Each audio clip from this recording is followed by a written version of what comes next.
Hello guys, आपकी मंजिल के सफर में आप सबका एक बार फिर से स्वागत करता हूं। तो जो सेशन हमारा कल चला था लाइव, बहुत ही अच्छा आप सभी का रिस्पांस आया। 40 तक हमने उसमें क्वेश्चन जो थे उससे सॉल्व किया था। ये हमारा पेपर था जिसमें आपने 40 क्वेश्चनों को सॉल्व किया था लाइव सेशन में। बहुत ही अच्छा आपका रिस्पॉन्स था। ये सीबीएसई के द्वारा ये प्रैक्टिस सेट अपलोड किया गया था और बहुत ही अच्छा इसका स्टैंडर्ड था। थोड़ा टफ भी था कह सकते हैं और कंसेप्चुअल था। इस तरीके के पेपर आपको मिलेंगे। तो 40 तक हम सॉल्व कर चुके थे, उसके बाकी के क्वेश्चन को आज हम सॉल्व करेंगे। आज लाइव नहीं हो पा रहा हूँ, कुछ प्रॉब्लम है, जिससे मैं आपको लाइव के जैसे ही प्रीमियर में वीडियो को डाल दूंगा। कमेंट सेक्शन में आप डायरेक्ट वीडियो प्ले करने के साथ साथ कमेंट भी करते हुए चलिएगा, जिससे आपका प्रैक्टिस भी हो जाएगा। तो हमारा 40 तक हो चुका था। 41 नंबर आज हम क्वेश्चन को देखेंगे। 41 नंबर हमारा क्वेश्चन क्या है, देखिए ये रहा हमारा 41 नंबर क्वेश्चन। इन 2002 मैप, यहाँ पे 2002 का एक आपको नीचे मैप दिखेगा। Here is the Orthodox once where the territories are resized according to the subject of interest. What subject of interest does the map shows? यहाँ पे मतलब है कि ऑर्थोडॉक्स ये है, मैं आपको समझा रहा हूँ। ये मैप आप देख रहे हैं, ये किसी भी हिसाब से आपको वर्ल्ड का मैप दिख नहीं रहा है, ठीक है। तो ऑर्थोडॉक्स माने यानी कि इसको अपने हिसाब से, जिस रीडर ने इसे बनाया है उसने अपने हिसाब से बनाया है, क्योंकि उसे जो चीज़ दिखाना था उसको उसने बड़े बड़े साइज में कर दिया। जैसे ऑस्ट्रेलिया को छोटा कर दिया, यहाँ अमेरिका को भी छोटा कर दिया, इंडिया को, चाइना को इतना बड़ा बना दिया, रसिया को छोटा कर दिया। तो उसने अपने हिसाब से इस मैप को बनाया है। तो ये बताने की यहाँ पे आपको बताना होगा कि ये बड़ा वाला एरिया सब जो है इससे क्या डिनोट करने की कोशिश किया गया है। क्या इससे एरिया को उसने डिनोट करने की कोशिश की है, पॉपुलेशन को, फ्यूल प्रोडक्शन को, या वेल्थ डिस्ट्रीब्यूशन को, कि किनके पास कितना पैसा है। तो इंडिया चाइना को बड़ा करके दिखाया गया है। तो यहाँ पे क्या हो सकता है, एक तो लैंड हो सकता है या पॉपुलेशन हो सकता है। तो लैंड तो अमेरिका के पास भी बहुत है और ऑस्ट्रेलिया के पास भी बहुत है, ठीक है। हम लोग तो 7 लार्ज कंट्री में आते हैं ना, 7वें नंबर पे आते हैं। तो हमसे पहले भी तो 7 है, तो लैंड तो होगा ही नहीं, ठीक है। फ्यूल भी हमारे पास है नहीं और वेल्थ भी नहीं है। तो पॉपुलेशन की दृष्टि से इस दोनों को दिखाया गया। तो जिस रिसर्चर ने इसे बनाया है, इसने इसे पॉपुलेशन की दृष्टि से बनाया कि ये दो बड़े कंट्री यानी कि इनके पास सबसे ज्यादा पॉपुलेशन है। समझ में आया ना आपको? ओके। 42 नंबर क्वेश्चन को देखते हैं। आप कमेंट सेक्शन में आंसर करते हुए चलिए, मैं आपको टाइम दूंगा नेक्स्ट क्वेश्चन से, ठीक है। Which one of the following is an indicator of urbanisation in rural India? इसमें से कौन सा अर्बनाइजेशन इन रूरल इंडिया का एक अच्छा सा एग्जाम्पल है, ठीक है, इंडिकेटर है। A new classroom for the school building में एक नया क्लासरूम बन गया, इससे अर्बनाइजेशन दिखाया जा रहा है रूरल एरिया में। या मोबाइल फोन ज्यादा यूज कर रहे हैं, इससे दिखाया जा रहा है। या ट्री प्लांटेशन हो रहा है ड्राइव्स, अच्छी बात है ट्री प्लांटेशन लगाना, बट इससे भी नहीं दिखाया जा रहा है। Presence of a large market, या बड़ा मार्केट होने से अर्बनाइजेशन होता है एक रूरल एरिया में। जल्दी से कमेंट सेक्शन में इसका राइट आंसर बताइए क्या होगा। मैं आपको 5 सेकंड दे रहा हूं। जी हाँ, आपका बिल्कुल आंसर सही है। जिन लोगों ने भी डी कहा है उनका आंसर बिल्कुल सही है। एक्सेलेंट। चलिए हम आगे बढ़ते हैं। How does live stock rearing causes global warming? किस तरीके से लाइव स्टॉक रियरिंग जो होता है ग्लोबल वार्मिंग होता है? बहुत से बच्चे ये मुझे मेल या अलग अलग तरीके से पूछ रहे थे। तो लाइव स्टॉक यानी होता है जानवरों को पालना और उससे अपने दिनचर्या को चलाना, अपने दिन को, मतलब अपने जिंदगी को उससे चलाना, ठीक है। तो इससे क्या होता है, heavy use of synthetic fertiliser का यूज करने से क्या ग्लोबल वार्मिंग बढ़ रहा है? बढ़ता है, बट ये उतना नहीं है कारण। Oxygen consumption by livestock, या ऑक्सीजन लाइव स्टॉक जो ले रहा है जानवर, उससे ग्लोबल वार्मिंग होगा। तो ये तो नहीं है, नेचर के द्वारा क्रिएट किया हुआ, उससे कोई दिक्कत नहीं है। Decomposition of live stock manure, तो लाइव स्टॉक जो मैन्योर होता है यानी कि उनका जो खाद गोबर सब होता है एक जगह में जमा करके रख दिया जाने से उससे बहुत ज्यादा मीथेन निकलते हैं, तो उससे ग्लोबल वार्मिंग होता है। चौथा ऑप्शन को देखते हैं। Methane production due to rice cultivation, rice cultivation के कारण भी मीथेन प्रोडक्शन होता है, बट ये बहुत ज्यादा कारण नहीं है। Decomposition of live stock manure करने से इससे बहुत ज्यादा क्या होता है, ग्लोबल वार्मिंग होता है, क्योंकि इससे मीथेन बहुत ज्यादा नंबर पे निकलता है। तो 43 का क्या होगा, सी होगा। जिन लोगों ने भी अभी अपने मन में गलती आंसरों को सोचा है उसे करेक्ट कर ले, ठीक है ना। ये थोड़ा अपने मतलब माइंड सेट, मतलब आप किस तरीके के सोचते हैं उस तरीके से इसे लिखना पड़ेगा। चैप्टर को पढ़ के ऐसा कहीं पर भी आपको लिखा हुआ नहीं है, ठीक है ना। तो उसको लिए आपको थोड़ा अपने नॉलेज को बढ़ाना पड़ेगा, सोच का दायरा को बढ़ाना पड़ेगा। क्वेश्चन नंबर 44 को देखते हैं। विच of the following is the primary, पूछा गया primary objective of cooperative farming society का क्या प्राइमरी ऑब्जेक्टिव है? क्या सिर्फ वो प्रॉफिट करना चाहते हैं, to ensure profit of producer, जो प्रोड्यूस कर रहे हैं उसको प्रॉफिट देना चाहते हैं, to provide products to consumers at a cheap rate, या जो लोग कंज्यूमर है, खरीदार है, उनको कम रेट में वो देना चाहते हैं, या to encourage people to buy only from international producer, तो वो चाहते हैं कि इंटरनेशनल प्रोड्यूसर से आप खरीदे। तो ये तो बिल्कुल भी नहीं होगा, ठीक है। To ensure producer to use only organic fruits and vegetable, तो वो क्या चाहते हैं कि सिर्फ ऑर्गेनिक फ्रूट्स और वेजिटेबल का यूज करे प्रोड्यूसर, यानी कि जो हम लोग बना रहे हैं उसको। तो ये भी नहीं होगा। आपको आंसर बताना है कि ए होगा या बी होगा। कमेंट सेक्शन में जल्दी से बताइए क्या होगा इसका राइट आंसर। एक्सीलेंट, आपका जवाब बिल्कुल सही है। वो अपने प्रॉफिट को मैक्सिमाइज करना चाहते हैं या इंश्योर करना चाहते हैं कि जिन लोग प्रोड्यूसर है, बना रहे हैं, उनको थोड़ा बहुत प्रॉफिट हो जाए। ये इनका प्राइमरी ऑब्जेक्टिव रहता है। 45 नंबर क्वेश्चन को देखते हैं। द रैपिड अर्बनाइजेशन जो हो रहा है यानी कि शहरीकरण in India so take place along with the rapid reduction in poverty. क्या हो सकता है? एक तो अर्बनाइजेशन हो रहा है, इससे क्या हो सकता है? Along with a rapid reduction in poverty, हम गरीबी भी कम कर सकते हैं। विच one of the following immediate, कौन सा बताया गया कि ये सब तरीके को ध्यान से देखिएगा। Immediate way by which the government can reduce poverty of India. India कब में पॉवर्टी कम कर सकता है गवर्नमेंट, कौन सा इमीडिएट स्टेप लेके? बाकी सब भी आपको आंसर मिलेंगे, उसी तरीके के होंगे, बट इमीडिएट फटाक से कौन सा हो सकता है आपको ये बताना है। Provide free health care for the unemployed youth. क्या अनएम्प्लॉयड यूथ को हम फ्री हेल्थ केयर देके? हाँ, इससे भी हम बना सकते हैं, क्योंकि उनको अगर जो बीमार है उनको हम ठीक करके एक हम रिसोर्सेज के रूप में उनका यूज कर सकते हैं। तो ये हो सकता है, बट ये इमीडिएट नहीं है। उनके बीमारी को ठीक करने में, हेल्थ केयर फैसिलिटी को अच्छा करने में समय लगेगा। Provide roads and transport service to people, अच्छे रोड और ट्रांसपोर्ट का सिस्टम करे, इससे भी होगा, बट ये उतना हमको मुझे नहीं लग रहा है कि ये सही उतना होगा, ठीक है ना। Create more employment bye sitting up more factory, ज्यादा हम फैक्ट्री लगा के हम क्या कर सकते हैं? एम्प्लॉयमेंट जनरेट कर सकते हैं। तो ये भी एक रीजन है, बट ये भी इमीडिएट नहीं है। इसके लिए आपको प्लानिंग चाहिए, पैसा चाहिए, फैक्ट्री बनने में समय चाहिए, उसके बाद आप लोगों को काम देंगे और वहां पे पॉवर्टी हटेगा। ये भी इमीडिएट नहीं हो रहा है। चौथा नंबर हम देख लेते क्या है। Encourage migration of people from rural to urban area, हम पीपल को इनकरेज करें कि आप शहर, गांव से शहर की तरफ मूव करें। तो इससे क्या होगा? शहर में अच्छा खासा जॉब अपॉर्चुनिटी रहता है, इससे इमीडिएट जो पॉवर्टी है वो हट सकता है, ठीक है। तो ये डी नंबर इसका आंसर होगा, 45 का डी, ठीक है ना। आप इसको सही कर लीजिए। मैंने टेलीग्राम चैनल में भी इसका पीडीएफ अपलोड कर दिया था, जिनको भी प्रॉब्लम है वो अभी जाके अबाउट सेक्शन में देख सकते हैं, या कमेंट में पिन किया हुआ है मेरा टेलीग्राम लिंक, उसे आप वहां से देखकर डायरेक्ट वहां पे जुड़ जाइए। मैं वहां पे पीडीएफ को अपलोड कर दिया हूं, ठीक है ना। वहां से आप इसको डाउनलोड करके खुद से भी पढ़ सकते हैं। 46 नंबर क्वेश्चन को देखते हैं। विच one of the following statement based, फिर से इसको बेस्ड दे दिया है, explains the relationship between the climate, soil fertility, population density of a place. क्या चीज इन चारों में से इनके अच्छे रिलेशन को दिखाता है? तो big cities have always been built on the mountains. ये तो क्या लिख दिया बाबा सीबीएसई, वाह, बहुत ही अच्छा मजेदार बात दिखा है कि बड़ा सिटीज जो होता है पहाड़ पे बनते हैं। ऐसे कहाँ देख लिया जी, ठीक है। Most of the ancient civilisation rose by the rivers, river के किनारे में बड़े बड़े सिविलाइजेशन होते हैं, तो ये सही है। तब तक आगे बाकी का हम नहीं देखेंगे तो आंसर तक नहीं पहुंच पाएंगे, बाकी हम दोनों को देखना जरूरी है। Densely populated cities are found in desert. क्या डेंसली पॉपुलेटेड जो सिटीज होते हैं डेजर्ट में मिलते हैं? ऐसा तो बिल्कुल ही गलत है।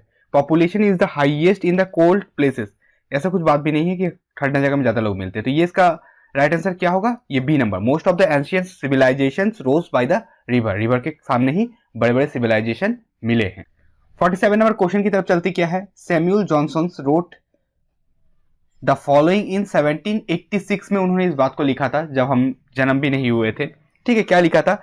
इमिग्रेशन, मूविंग अब्रॉड, जो लोग बाहर मूव करते हैं, lessons the comfort of living, main thinly scattered make a shift but a bad shift, लोग मूव करते हैं बट उतना अच्छा शिफ्ट नहीं होता है। विदाउट मेनी थिंग्स, ज्यादा उनके पास सामान नहीं होता है जो लोग बाहर मूव करके शिफ्ट हो जाते हैं। स्मिथ यानी कि मेटल वर्कर जो होते हैं, in the 10 miles of, 10 mile दूर रहते हैं। A tailor is far from them, tailor और भी दूर रहते हैं। Is being is concentrated which produces high convenience, जो क्या हो जाते हैं ये लोग। लेकिन क्या बताया गया है कि अगर लोग कंसंट्रेटेड है, एक जगह में है, तो इससे लोगों को ज्यादा फायदा होगा। ये सैमुअल जॉनसन का कहना है। दूर दूर रह के, स्कैटर्ड रह के कोई लाभ किसी को नहीं होता है। Which of the following is the best describe the author perspective का जो किस चीज, जो चार ये पॉइंट है, कौन सा उनका बेस्ट को दर्शाता है। He rights in favour of the high population density के बारे में बोलना चाहते हैं। ही rights in favour of the immigration, जो लोग बाहर मूव कर रहे हैं उनके फेवर में बोलना चाहते हैं। ही rights against the convenience of the diversity of labour, या लोग ये बोलना चाहता है कि अलग अलग टाइप के लेबर अच्छे होते हैं, ठीक है। अगेंस्ट उनके खिलाफ है, तो इनके खिलाफ भी तो नहीं है। He rights against the newcomers who want to settle in the country, या वो चाहते हैं कि न्यू कमर आए और देश में सेटल्ड हो जाए। तो इसका राइट आंसर क्या होगा आपको बताना है। 47 का क्या होगा, ठीक है। तो इसका राइट आंसर मैं बता रहा हूं आप सभी को, जिन्होंने भी ए बताया है।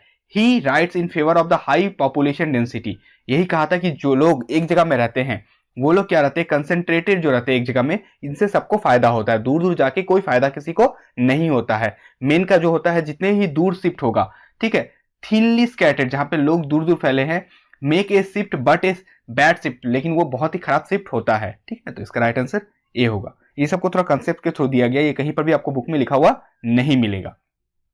48 का क्या बोला है, which of the following are the primary objective of the smart city mission का प्राइमरी ऑब्जेक्टिव क्या है। बेसिक इंफ्रास्ट्रक्चर, ये तो सही है। हाइजीनिक एंड सस्टेनेबल इन्वायरमेंट, ये भी सही है। Give a good quality of life to its citizen, ये भी सही है। यानी कि डी 1 2 3 ये हमारा सही आंसर हो गया। उसके बाद हमारा पैराग्राफ आता है नेक्स्ट क्वेश्चन, जिसमें 49 नंबर क्वेश्चन से आ रहा है, आंसर द फॉलोइंग 4 क्वेश्चन, इसमें से आप किसी को लगाना है। ठीक है, तो देखते हैं क्या क्या है। पहले पैराग्राफ को हमको पढ़ना पड़ेगा। The presence of land resources is increase with more demands for the food production. तो जिस तरीके से फूड प्रोडक्शन के ऊपर प्रेशर पड़ रहा है, लैंड रिसोर्सेज का ज्यादा यूज हो रहा है या उनके ऊपर प्रेशर पड़ रहा है। This has forces farmers to develop land for agriculture, production के लिए करना चाहिए, ज्यादा यूज कर रहे हैं। And adopt intensive and unsustainable land use techniques, अलग अलग तरीके से उन लोग यूज करके ज्यादा से ज्यादा फसल उगाने की कोशिश कर रहे हैं, जिससे जमीन क्या हो रहा है, खराब हो रहा है। That can causes A high level of the soil erosion, जिससे क्या हो रहा है, जब सबसे ज्यादा सॉइल इरोजन हो रहा है। इसको अच्छे से याद रखिएगा। Increasing pressure of the urbanisation, industrialisation and anthropogenic का मतलब होता है ऐसे एक्टिविटी जो ह्यूमन के द्वारा किए हुए हैं। ठीक है, such as the building of roads, dams, construction activities are also increasing the rate of soil erosion का बढ़ रहा है इन इंडिया में। The different kind of increase extent of erosion contribute to rapid conversion of cultivation lands into a wasteland में convert होते चला जा रहा है। फॉर एग्जांपल, बहुत ज्यादा जमीन जो कल्टीवेशन का लैंड है वो क्या हो रहा है, वेस्टलैंड में कन्वर्ट हो रहा है। For example, recent evidence show that about 20% of the total geographical area of the country has been convert into wasteland. 20% जमीन जो है अभी तक वेस्टलैंड में कन्वर्ट हो चुका है देश का। Since the causes of the soil erosion different from one area to another, एक एरिया से दूसरे एरिया में सॉइल इरोजन डिफरेंट होता है।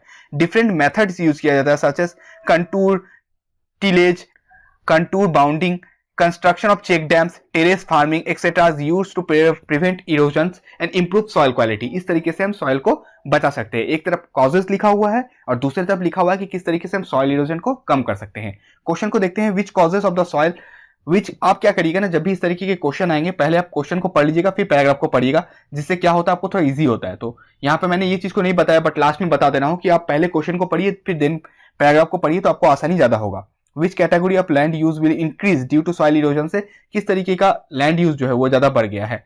तो क्या है, परमानेंट ग्रेजिंग लैंड बढ़ा है, कल्टिवेबल लैंड बढ़ा है, बैरन लैंड बढ़ा है, या फॉरेस्ट बढ़ा है। तो category land will increase due to soil erosion के कारण क्या हो चुका है, कल्टिवेबल लैंड का यूज हम ज्यादा कर रहे हैं। आपको समझने में बैरन लैंड लग रहा होगा, लेकिन क्या हो रहा है कि सॉइल इरोजन के कारण 20% जमीन खराब हो गया है। जो बाकी जमीन बचा हुआ है उसमें कल्टिवेबल लैंड, क्योंकि लोगों का नीड्स को, पॉपुलेशन बढ़ रहा है, नीड्स को पूरा करने के लिए ज्यादा से ज्यादा जमीन का यूज किया जा रहा है। किस चीज के लिए, खाना उगाने के लिए। तो कल्टिवेबल लैंड का यूज ज्यादा हो रहा है। ठीक है, इसको थोड़ा घुमा के दिया हुआ है, ध्यान से देखिएगा। विच of the following is not a human intervention causes of soil erosion, मतलब यानी कि सॉइल इरोजन में ह्यूमन का इंटरवेंशन किसमें नहीं होता है। जल्दी से आंसर बताइए। तो टेरेस फार्मिंग में, रोड कंस्ट्रक्शन में, ग्रेजिंग ऑफ डोमेस्टिक एनिमल में, और adaptation intensive labour use techniques में। ह्यूमन का इंटरवेंशन किसमें नहीं है, जल्दी बताइए क्या होगा 50 का। जी हाँ, आपका आंसर बिल्कुल, जिन्होंने भी सी कहा है सही है। क्वेश्चन नंबर 51 की तरफ देखते हैं, क्या है, which of the following is the causes for the pressure of land resources को पर क्यों प्रेशर बन रहा है। High demand for food product के कारण बढ़ रहा है, multiple causes of soil erosion के कारण लैंड के ऊपर ज्यादा पड़ रहा है, डैम के कारण, या अनसस्टेनेबल लैंड यूज के कारण। किस चीज के कारण बताइए कि प्रेशर लैंड रिसोर्सेज के ऊपर ज्यादा पड़ रहा है। राइट आंसर क्या होगा, हाँ, तो फूड प्रोडक्शन के लिए, जो अभी हमने देखा ऊपर टॉपिक में लिखा कि फूड प्रोडक्शन के लिए सबसे ज्यादा क्या हो रहा है, जमीन के ऊपर ज्यादा रिसोर्सेज के ऊपर प्रेशर पड़ रहा है। बाकी सब भी है, लेकिन ये फेवरेबल कॉजेस है, सबसे ज्यादा यही है। ठीक है ना। 52 हम देखते हैं, अब क्या आ चुका है, असर्शन रीजन बेस्ड क्वेश्चन आ चुका है। There are two statement given below, इसमें दिया हुआ आपको खोजना है। Soil erosion is increasingly in India, soil erosion बढ़ रहा है, ये बात बिल्कुल ही सही है। दूसरा क्या है, the causes of soil erosion different from one place to another, ये भी सही है कि एक प्लेस से दूसरा प्लेस में सॉइल इरोजन अलग अलग क्वांटिटी में होता है। तो इंडिविजुअली अगर दोनों स्टेटमेंट को पढ़े तो दोनों सही है, बट बिकॉज, ड्यू टू या देयरफॉर के थ्रू हम इसको कनेक्ट नहीं कर पा रहे, क्योंकि ये इसका रीजन नहीं लग रहा है। यानी कि both A and R true, but R does not explain A, ये हमारा राइट आंसर होगा। चलिए आगे बढ़ते हैं। अब देखिए यहाँ पे ग्राफ दे दिया गया है, टोटल पॉपुलेशन इस तरीके से बढ़ा है। यहाँ पे क्या हुआ है, द फॉलोइंग क्वेश्चन है ग्राफ बेस में दिया हुआ है। ये इस तरीके का आपने डेमोग्राफिक ट्रांजिशन के ग्राफ देखा होगा, जिसमें स्टेज 3 होता है, इसको थोड़ा एक्सपेंड कर दिया गया है। यानी कि ये हमारा स्टेज 1 हो गया, ये हो गया स्टेज 1, ये हो गया स्टेज 2, जो नॉर्मल हमने बुक में देखा था 1, 2 और 3, इसको हमने 5 स्टेज में कर दिया है। थोड़ा और डीप में घुस के क्वेश्चन पूछा गया। देखते हैं क्या किस तरीके के क्वेश्चन है। Stage 3 is called the demographic dividend. ठीक है, what benefits can be economics reap by the reaching stage 3 में जाने से, यानी कि ये स्टेज में जाने से क्या इकोनॉमिक को लाभ होगा, इसको हमको आंसर देना है। High cost of rearing children, यानी कि बच्चा पालना महंगा हो जाएगा, तो नहीं होगा, ये ऐसा कारण नहीं होगा। Increasing expenditure on vocational training के ऊपर ज्यादा खर्चा होगा, ये भी नहीं होगा। Large youth population that will entry the workforce, ये हो सकता है कि यहाँ पे लार्ज यूथफुल पॉपुलेशन होगी, क्योंकि यहाँ पे बहुत ज्यादा बच्चा जन्म हो रहा है और डेथ रेट कम रहा है, और आस्ते आस्ते बर्थ रेट भी कम रहा है, यानी कि जो बच्चे जन्मे थे वो एक एकदम वर्किंग पॉपुलेशन के रूप में यहाँ पे मिलेंगे, जो इसलिए ये सारे कंट्री क्या होते हैं, डेवलप होते हैं, कारण यहाँ से बहुत यूथफुल पॉपुलेशन यहाँ पे एंटर करते हैं, यहाँ पे चाइल्ड भी कम जाता है, डेथ भी कम जाता है, इसलिए। और ये लोग यंग एज में नहीं रहते, इन लोग लगते हैं 30 के एज में रहते हैं, जो अच्छा काम करने के लिए सामर्थ्य रहते हैं, इसलिए देश का विकास होता है। तो ये हो सकता है कारण। डी नंबर जब तक नहीं देखेंगे हम आंसर तक नहीं पहुंच सकते। Demand for excess job which में और मे नॉट बी क्रिएटेड, ये नहीं होगा, तो इसका राइट आंसर क्या होगा, C, large young population that will enter the workforce होगा, सही ना। 53 का। 54 का क्या दिया हुआ है, बच्चे को इसको भी कंफ्यूज हो रहा था। Which of the population pyramid correspondent to stage 4, stage 4 में क्या होगा, स्टेज 4 कहां दिया है, ए वाला में क्या हो रहा है, बर्थ भी, डेथ भी कमा है और बर्थ भी धीरे धीरे कम रहा है, तो यानी कि दोनों ही स्टेबल चाहिए। तो किस वाला में, इसमें बर्थ और डेथ क्या एक ही है, इसमें बर्थ बहुत ज्यादा हो रहा है, डेथ नहीं के बराबर हो रहा है, बहुत कम हो रहा है, तो ये नहीं होगा, हमको इक्वल चाहिए। इसमें भी बर्थ ज्यादा हो रहा है, डेथ कम हो रहा है, इसमें भी बर्थ ज्यादा हो रहा है और डेथ कम हो रहा है। इसमें क्या हो रहा है, बर्थ जितना हो रहा है डेथ भी उतना हो रहा है, यानी कि ये वाला आंसर जो हमारा पिरामिड डी होगा वो सही होगा। क्यों, कारण में बताया ना, क्योंकि डी में क्या हो रहा है, देखिए डी वाला हम ग्राफ को देखते हैं तो यहाँ बर्थ भी कमा है और डेथ भी कमा है कि नहीं कमा है, दोनों ही कम रहा है, बर्थ तो कम ही चुका है, डेथ तो कम ही चुका है और साथ ही साथ बर्थ भी कमा है। तो ये वाला हमको ऐसा पिरामिड में ड्राइंग खोजना है, तो यही वाला ड्राइंग मैच करता है। बहुत कंसेप्ट लगाया हुआ बच्चे, आपको बहुत दिक्कत हो रहा होगा, लेकिन इतना स्टैंडर्ड नहीं भी हो सकता है बोर्ड में, बट तैयारी हमको क्या करना चाहिए, बेस्ट का ही करना चाहिए, नहीं पता क्या होगा, बाकी जो होता है देखा जाएगा। Identify the characteristic of the economic in the stage 2। अगर आपको वीडियो ऐसा पसंद आया हो तो लाइक बटन जरूर प्रेस करें और सब्सक्राइब कर दें, क्योंकि थोड़ा सा मदद आपका भी बनता है मेरे प्रति, बहुत मेहनत से ये सब लगता है बनाने में, ठीक है ना। स्टेज 2 के बारे में कैरेक्टरिस्टिक हमको बताना है कि क्या हुआ स्टेज 2 में। स्टेज 2 में क्या हुआ देख लेते हैं, पहले पिक्चर देखते हैं क्या है स्टेज 2 में। स्टेज 2 यानी कि बर्थ हाई है और डेथ कमना स्टार्ट हुआ है, बर्थ हाई है, डेथ कमना स्टार्ट हुआ है। चलिए इस चीज को मन में लेके चलते हैं, आगे क्या है क्वेश्चन उसको देख के हम ध्यान से देखते हैं कि क्या होता है, ठीक है ना। तो पहला क्या है, लो स्टैंडर्ड ऑफ लिविंग यहाँ पे है, ये बात तो है, यहाँ पे लो स्टैंडर्ड ऑफ लिविंग बहुत अच्छा नहीं था, ये बात सही है। वेरी लो लाइफ एक्सपेक्टेंसी, यहाँ पे लाइफ एक्सपेक्टेंसी लो था नहीं, यहाँ पे ये बात सही नहीं होगा, क्योंकि आस्ते आस्ते यहाँ पे गिनना लाइफ एक्सपेक्टेंसी बढ़ना स्टार्ट हुआ था, तो ये बहुत सही नहीं है। Family tries to have many children, यहाँ पे बच्चे बहुत हो रहे थे, ये बात भी सही है। बाकी हम देखते हैं क्या है, पॉपुलेशन ग्रोथ स्लो डाउन, यहाँ पे पॉपुलेशन ग्रोथ क्या हो रहा था, धीरे धीरे स्लो डाउन हो रहा था, तो हो रहा था कि नहीं हो रहा था आपको बताना है। तो ये पॉपुलेशन स्लो कहां हो रहा था, पॉपुलेशन तो रैपिडली इंक्रीज कर ही रहा था। Increasing numbers of old people का नंबर भी बढ़ रहा था, तो वो बहुत ज्यादा नहीं बढ़ रहा था, अभी आस्ते आस्ते कमना स्टार्ट हुआ था, लेकिन बहुत से कम नहीं गया था। लेस नंबर ऑफ चिल्ड्रंस पर फैमिली, नहीं बच्चे तो बहुत ज्यादा हो रहे थे, पर फैमिली कहां कम हो रहा था। यहाँ पे देखते हैं रैपिड पॉपुलेशन ग्रोथ, हाँ पॉपुलेशन ग्रोथ रैपिड हो रहा था, बढ़ रहा था। मोर young children's and old people, यहाँ पे चिल्ड्रन मोर हो रहे थे और यंग पीपल आस्ते आस्ते कम ना हुआ था, तो ये भी सही है, ठीक है। Society begins to value female literacy, यहाँ पे लड़कियों को पढ़ाया जा रहा था, ये चीज भी हो रहा था, तो हमारा ऑप्शन सी लग रहा है। डी को पढ़ लेते क्या है, हाई स्टैंडर्ड ऑफ लिविंग अभी तक नहीं हुआ था, ठीक है, क्योंकि इतना हम अभी तक पहुंचे नहीं थे। फोर्थ में आते आते और फिफ्थ के एंड में आते थे, यहाँ पे हमको लिविंग स्टैंडर्ड बढ़ा था, यहाँ पे उतना स्टैंडर्ड हमारा अभी तक पढ़ा नहीं था, गरीबी अभी भी यहाँ पे प्रिवेल कर रहा था, थोड़ा बहुत बेटर हुआ था बट बहुत बेटर नहीं हुआ था। More old people than young children, नहीं यहाँ पे यंग चिल्ड्रन ज्यादा थे, ओल्ड पीपल कम थे, तो दो गलत हो गए, तो होगा ही नहीं, सी हमारा राइट आंसर होगा। समझ में आया ना आपको, कुछ चीजों को देख के ध्यान से समझना जरूरी है। 56 नंबर क्वेश्चन को देखते क्या है, Japan is soon approaches the global highest population of elder citizen, सबसे ज्यादा जापान में हो जाएगा। Which of this not contributed to this phenomena, इस फिनोमिना को कौन सा कंट्रीब्यूटेड नहीं करता है। लो बर्थ रेट, यहाँ बर्थ रेट कम हो गया, हाँ सही है। कौन सा नहीं होता है, नॉट बताना है, तो होता है फर्टिलिटी भी कम है, यानी कि बच्चे कम हो रहे हैं, ये भी सही है, क्योंकि वहां पे बूढ़े लोग ज्यादा हैं। लो मेल न्यूट्रिशन लेवल, वहां पे मेल न्यूट्रिशन भी बहुत कम है, क्योंकि वहां का मेडिकल फैसिलिटी अच्छा है, तो मेल न्यूट्रिशन लेवल नहीं है। वहां पे क्या है, ये गलत है, लो लाइफ एक्सपेक्टेंसी नहीं है, वहां हाई लाइफ एक्सपेक्टेंसी है, तभी ना बुढ़ा जिएंगे। अगर वहां पे हेल्थ केयर अच्छा नहीं होगा तो 50 साल में सब मर जाएगा। लाइफ एक्सपेक्टेंसी अच्छा, यानी कि 80 90 100 साल तक वहां के लोगों को टिका दिया जा रहा है, तो ये होगा, ठीक है। उसके बाद जाके देखिए, ये है विजुअल इंपेयर्ड कैंडिडेट, जो हमारे बहुत ही प्यारे बच्चे हैं उनके लिए है, ठीक है। तो ग्राफ बेस्ड क्वेश्चन उनके तो उनके लिए नहीं होगा क्योंकि वो ग्राफ को नहीं देख पाएंगे, तो उनके लिए कुछ नॉर्मल सा क्वेश्चन दिया गया हुआ है। आपको इसको कमेंट सेक्शन में बताना है कि 53 का क्या होगा। ऊपर वाला 53 नहीं, विजुअल इंपेयर्ड वाला, यानी कि क्वेश्चन नंबर 53 जो लिखिएगा उसका आगे आप भी लिख दीजिएगा। भी 53 का आंसर क्या होगा आपको बताना है। मैं वीडियो को रोक रहा हूं, अब देख के बताइए इसका आंसर क्या होगा। मैं इसका आंसर नहीं बताऊंगा, मैं आपका जो आपका कमेंट सेक्शन उसमें चेक करूंगा, जिनका सही होगा उसमें मैं कमेंट जरूर करूंगा। 54 का बताइए क्या होगा, और 55 का क्या होगा, जल्दी से बताइए। 56 का क्या होगा, इसको भी वीडियो को पॉज करके आप देख लीजिए, मैं ज्यादा रुक नहीं रहा हूं। अब बताइए इसका भी राइट आंसर क्या होगा, ठीक है।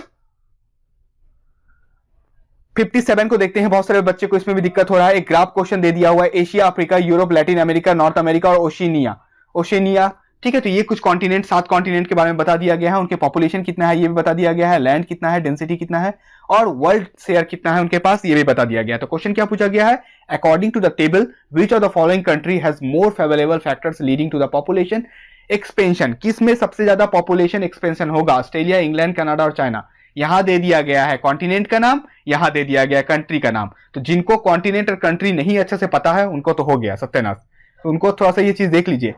तो सबसे ज्यादा किस में है, ऑस्ट्रेलिया में, इंग्लैंड में, कनाडा में या चाइना में। सबसे ज्यादा देखिए एशिया में ही हमको क्या दिख रहा है, पॉपुलेशन का एक्सपेंशन हो रहा है, ठीक है। यहाँ पे वर्ल्ड शेयर भी ज्यादा है, पॉपुलेशन भी इनके पास ज्यादा है। तो एशिया के अंदर कौन सा कॉन्टिनेंट आ जाता है, चाइना आता है। बाकी कनाडा नॉर्थ अमेरिका में आ जाता है, इंग्लैंड यूरोप में आ जाता है, और ऑस्ट्रेलिया ओशिनिया कंट्री में आ जाता है। तो ये सब तो होंगे ही नहीं, तो चाइना हमारा जो एशिया वाला है ये राइट आंसर होगा डी, 57 का डी। समझ में आया ना आप सभी को, ओके। 58 को हम देखते हैं क्या है, in which of the following country is the population expansion the least.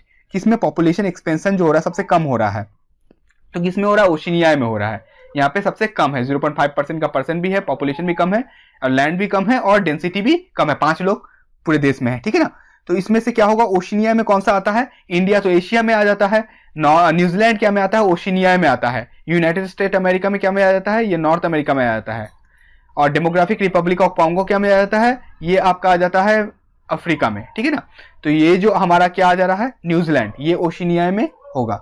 यहाँ वाला ओशिनिया ऑप्शन हमारा राइट होगा, क्योंकि इनका जो सबसे ग्रोथ जो है कम है, ठीक है ना, पॉपुलेशन कम है, सभी चीज कम है इसमें। In which of the regions will crunches of resources will be the most felt.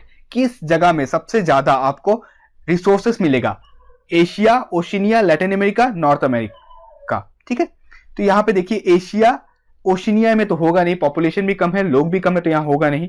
यहाँ पे लैटिन अमेरिका, लैटिन अमेरिका मतलब क्या होता है, नॉर्थ अमेरिका और साउथ अमेरिका, इसके बीच वाला पार्ट जो होता है उसको हम लैटिन अमेरिका बोलते हैं। बच्चों को बहुत दिक्कत होता है लैटिन अमेरिका में, ये जुड़ा हुआ पार्ट है ना मेक्सिको वाला, ठीक है। साथ ही साथ यहाँ पे जो पनामा कैनल है, इस जगह को जो है इलाका, इसको हम क्या बोलते हैं, लैटिन अमेरिका बोलते हैं। तो लैटिन अमेरिका में भी बहुत ज्यादा रिसोर्सेस नहीं है। दूसरा और क्या दे दिया गया है, नॉर्थ अमेरिका, तो नॉर्थ अमेरिका में भी रिसोर्सेज उतना नहीं है जितना कि एशिया में है, क्योंकि एशिया में सबसे ज्यादा पॉपुलेशन है, जहां रिसोर्सेस होंगे वहीं पॉपुलेशन होगा। तो 59 का आंसर ए होगा। हमारा लास्ट क्वेश्चन बचता है अभी, what is the difference in the population density between the first and the third most densely populous region. तो फर्स्ट और थर्ड के बीच में अंतर कितना है, फर्स्ट कितना है 146 और थर्ड कितना है 34, इसके बीच का आपको डिफरेंस करना है। तो 146 यहाँ पे कितना था, वो थर्ड वाला जो था कितना था 34, यहाँ पे यूरोप थर्ड में आता है तो 34 आ गया। तो 34 को जस्ट इसके माइनस कर दीजिए, 6 से 4 गया तो बचा 2, 4 से 3 गया तो बचा 1 और 1 आ गया,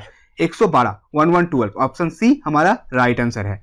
तो ये कुल आपके जो सीबीएसई के द्वारा 60 क्वेश्चन अपलोड कराए गए थे, मैंने इनको एक एक करके अच्छे से सॉल्व करा दिया गया है। अगर आपको वीडियो पसंद आया हो तो जरूर लाइक बटन को प्रेस करें। और आप सभी को बेस्ट ऑफ लक, कल आपका एग्जाम है, आशा करता हूं कि सभी बच्चों का एग्जाम बहुत ही अच्छा जाए। कुछ भी अगर डाउट हो तो आप मुझे मेल कर सकते हैं, या मेरे फेसबुक अकाउंट या इंस्टाग्राम में आप मुझे मैसेज भी कर सकते हैं, कोई दिक्कत नहीं। अबाउट सेक्शन में मेल आईडी भी मेरा दिया हुआ है, वहां पे आप मुझसे कनेक्ट हो सकते हैं, या यहाँ पे कमेंट भी कर सकते हैं। मिलेंगे आपसे अपने अगले एग्जाम के लिए, जिसमें हम अलग फिर मॉक टेस्ट लेके आएंगे, लाइव सीरीज लेके आएंगे, जिसमें हिस्ट्री, ज्योग्राफी या बाकी सब्जेक्ट के बारे में हम डिस्कस करेंगे। तब तक आप हमारे साथ जुड़े रहें, स्वस्थ रहें, मस्त रहें और मुस्कुराते तो जरूर रहें। आपकी मंजिल आपको जरूर मिलेगी। जय हिंद, जय भारत।